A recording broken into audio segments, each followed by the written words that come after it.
Daryl Baker is a homeowner in southern Dallas. He says time after time after time, low-income apartment buildings only get built near minority neighborhoods in southern Dallas, but never near white neighborhoods across North Texas. Housing policy says that we should be doing this throughout the city, but we just tend to only be doing it here. That's the part that's unfair. Baker is part of a story I've been telling you about in our Banking Below 30 series. How banks lend relatively little money to people who live in minority neighborhoods in southern Dallas, but are more than willing to lend hundreds of millions of dollars in low-income apartments that trap families in high-crime, low-opportunity neighborhoods. It's happening because of a federal law called the Community Reinvestment Act, or the CRA. On its face, the law is supposed to encourage banks to meet the credit needs of its entire community through loans.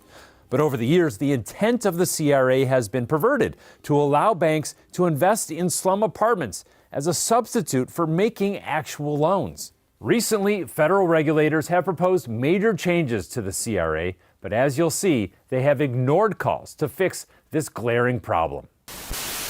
Previously on Banking Below 30. Here's some background. We have reported that banks own or have owned 50 low-income housing developments in Dallas. Those banks include American Express, Bank of America, Chase, Truist, and Wells Fargo. The majority of the apartment buildings are in lower-income Black and Hispanic neighborhoods that are already highly saturated with low-income housing.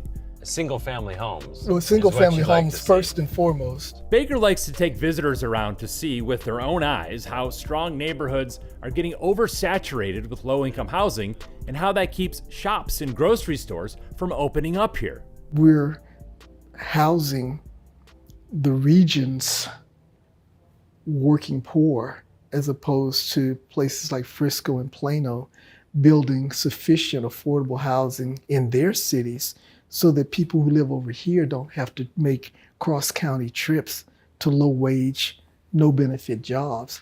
After we first reported this problem, a Dallas nonprofit sent this petition to federal bank regulators asking to undo the pattern of segregation caused by the unregulated siting of low-income housing again and again in the same neighborhoods.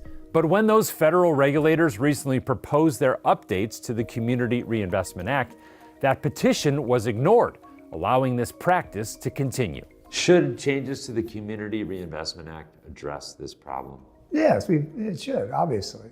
Mike Daniel is a civil rights attorney who filed that petition. Yeah, this is not a bunch of good religious souls out there, trying to do good for humanity and the Lord. I mean, these are national banks and contribute to the problem because in their view, they don't care what kind of neighborhood it's in.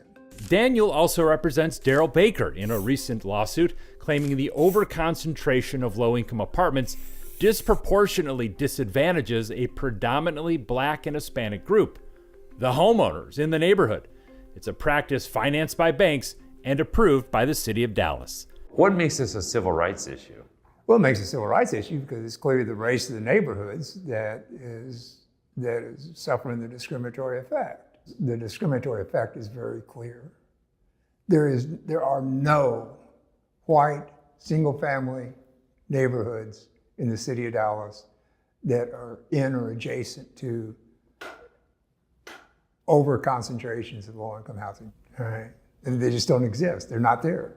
And the investments continue. This year, for example, PNC Bank wrote this letter of intent to invest $60 million to rebuild the Rosemont and Ash Creek apartments in a neighborhood already saturated with low-income apartments. And PNC also intends to invest $21 million to build the High Point at Wynwood, also near existing low-income apartments.